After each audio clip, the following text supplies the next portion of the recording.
Mario es uno de los grandes historiadores de la industrialización en Argentina. Y no es menor tenerlo justamente hoy para que pueda compartir con nosotros algunas de sus ideas, sus palabras.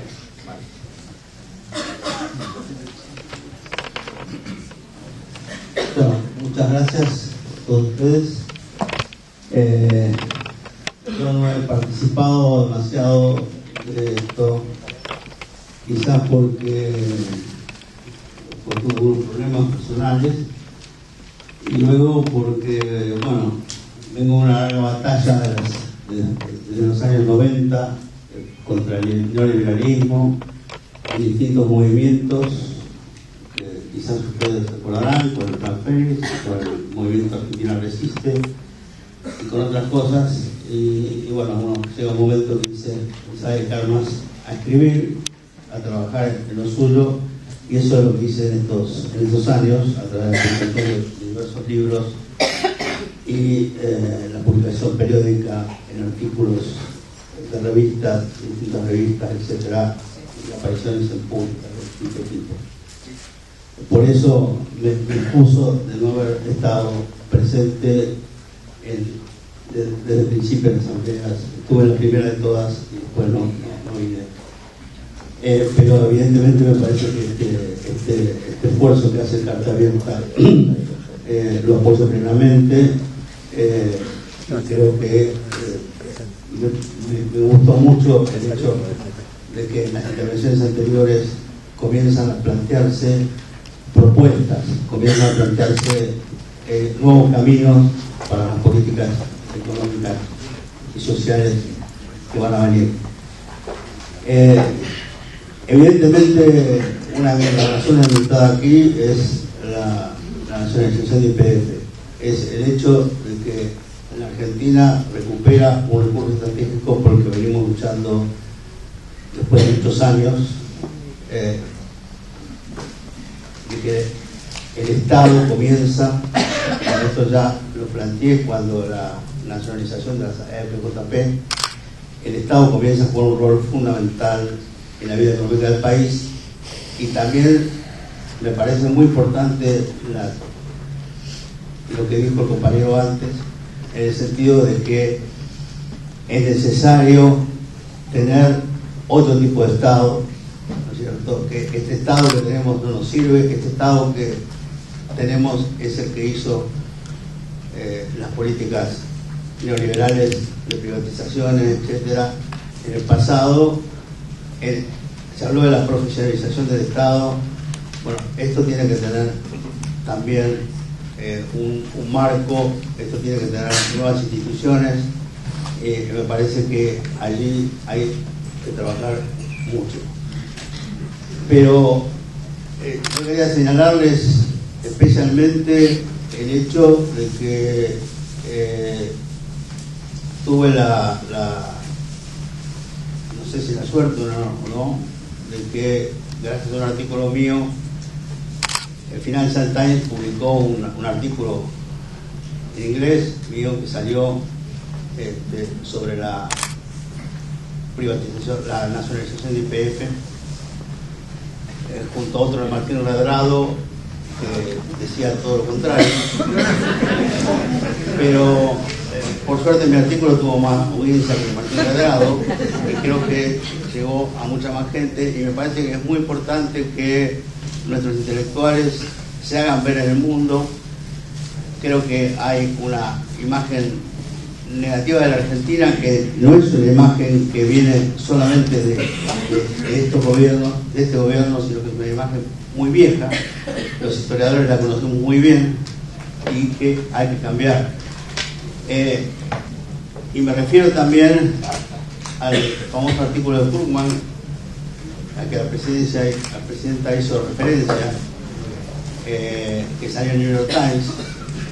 Si uno lee el artículo de Krugman y luego lee los comentarios al artículo de Krugman, va a ver que el 90% de los comentarios es negativo.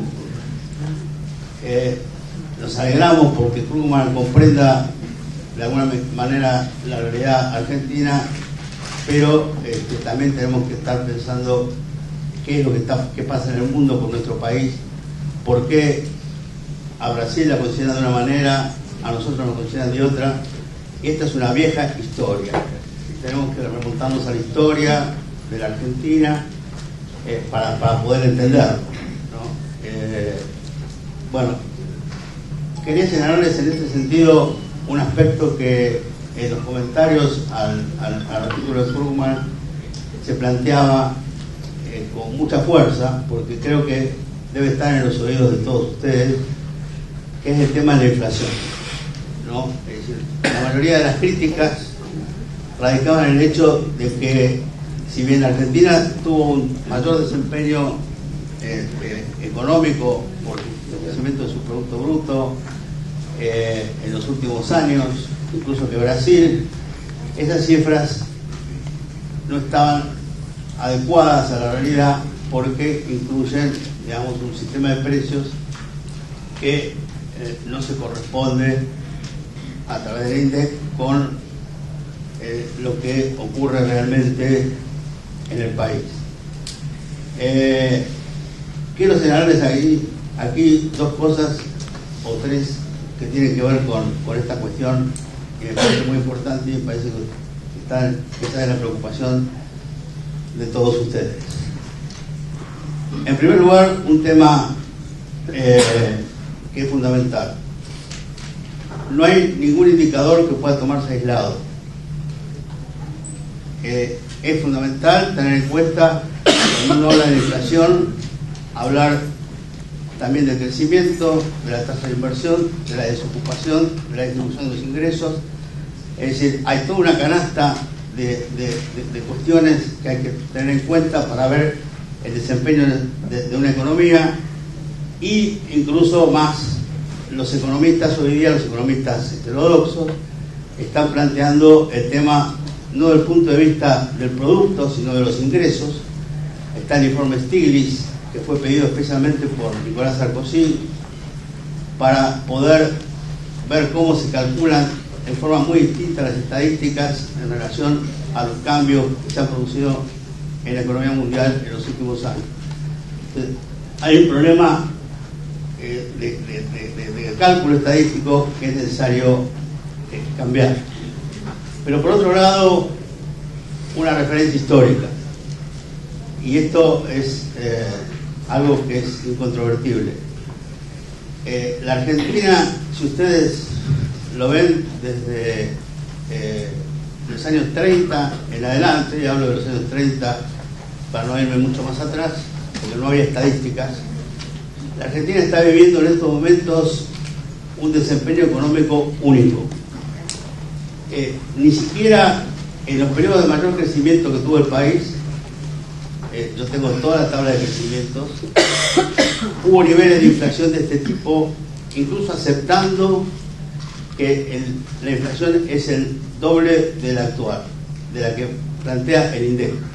Es decir, en momentos en que el país tuvo tasa de crecimiento del 8 o 9%, en algún momento determinado, llegó incluso al 11% en el primer gobierno del Perón, las tasas de inflación siempre fueron mayores del 20%, 30%.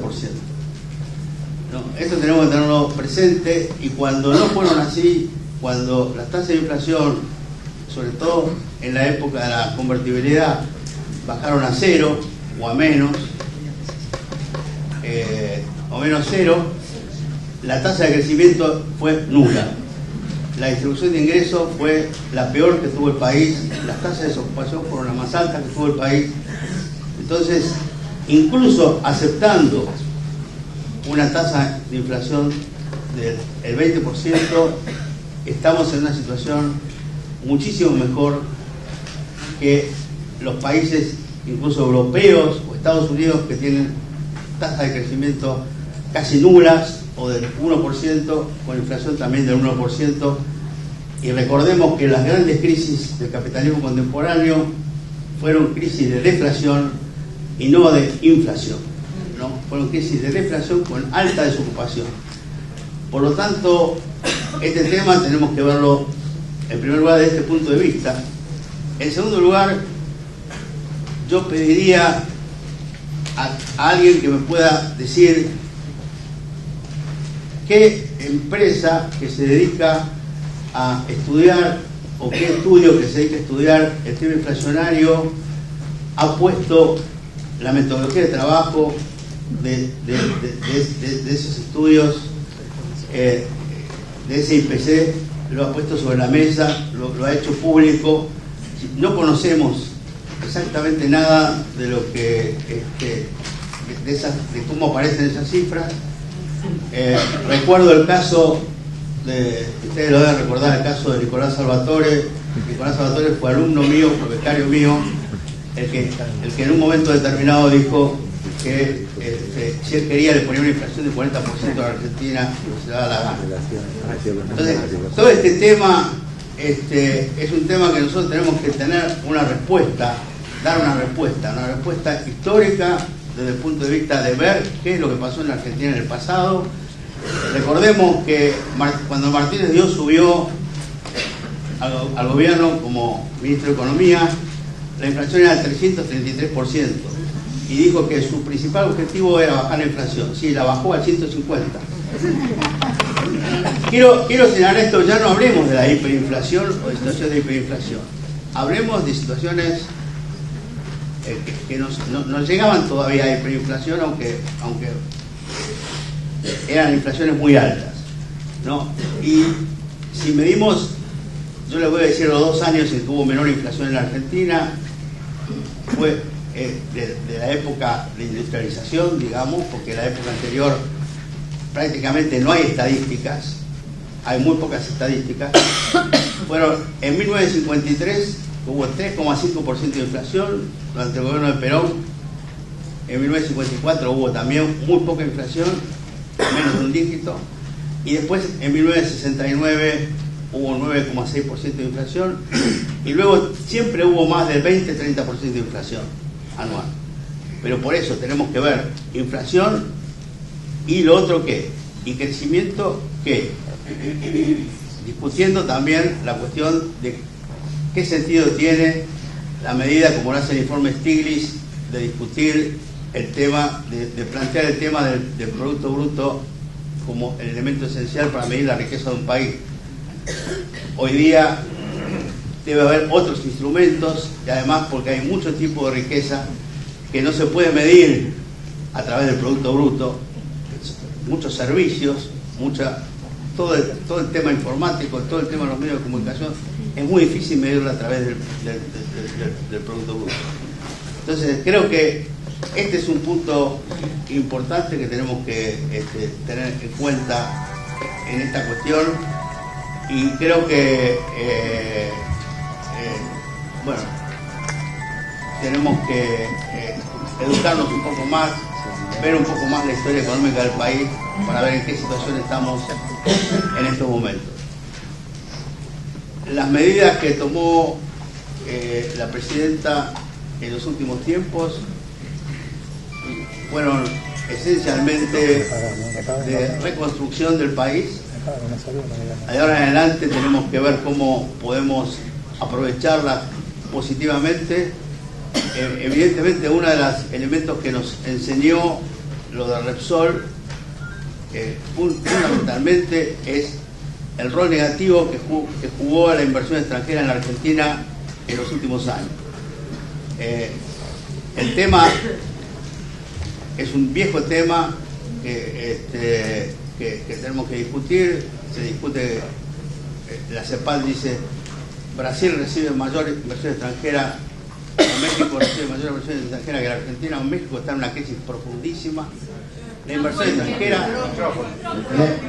extranjera esencialmente busca obtener ganancias para sus accionistas y no busca de ninguna manera coordinarse con una política en beneficio del país, y este es un punto que es esencial. Podemos vivir sin inversión extranjera o con muy poca inversión extranjera.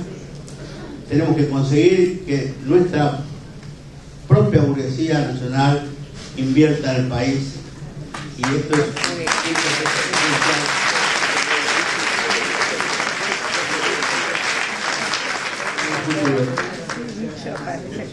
y si esa burguesía nacional no invierte, tiene que ser el Estado. y el Estado somos todos nosotros. Y este es el otro punto que tenemos que señalar.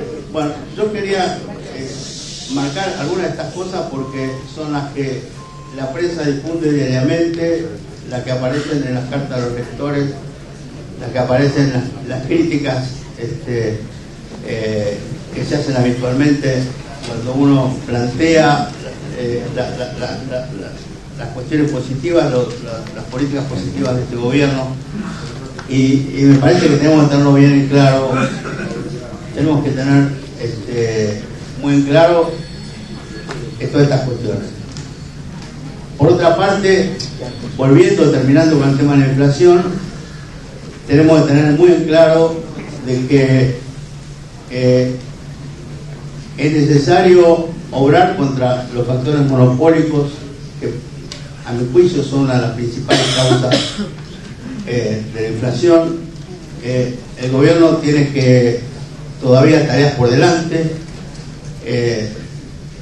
tiene tareas por delante desde el punto de vista de la reforma tributaria. Es necesario también realizar una reforma tributaria. El objetivo inicial, cuando en 1933 se estableció el impuesto a los réditos, era que los trabajadores no tenían que pagar ganancias. Bueno, y este es un punto que tenemos que volver a recobrarlo, ¿no es cierto? La reforma tributaria fue un elemento esencial. En segundo lugar, la ley de inversiones extranjeras. Se habla de que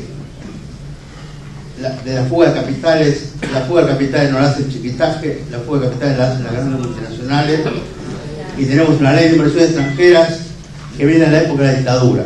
Recordemos, la ley de entidades financieras y la ley de inversiones extranjeras fueron elaboradas en la época de la dictadura militar, siguen existiendo.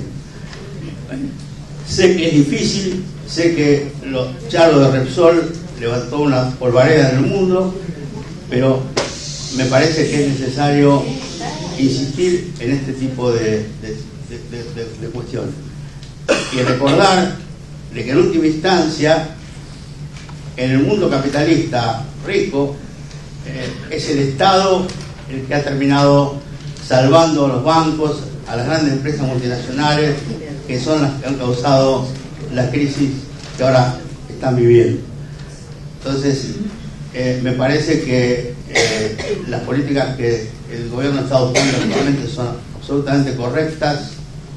La política de defensa, de proteccionismo, de tratar de cuidar nuestras importaciones, porque todo este tema energético que ha surgido en los últimos tiempos no es producto solo de las deficiencias de Repsol. Evidentemente la deficiencia de Repsol tiene mucho que ver, pero es producto también de la reindustrialización del país, o sea, el hecho de la mucho mayor utilización por parte de las empresas de la energía y de los combustibles, de materias primas necesarias para ese proceso de reindustrialización.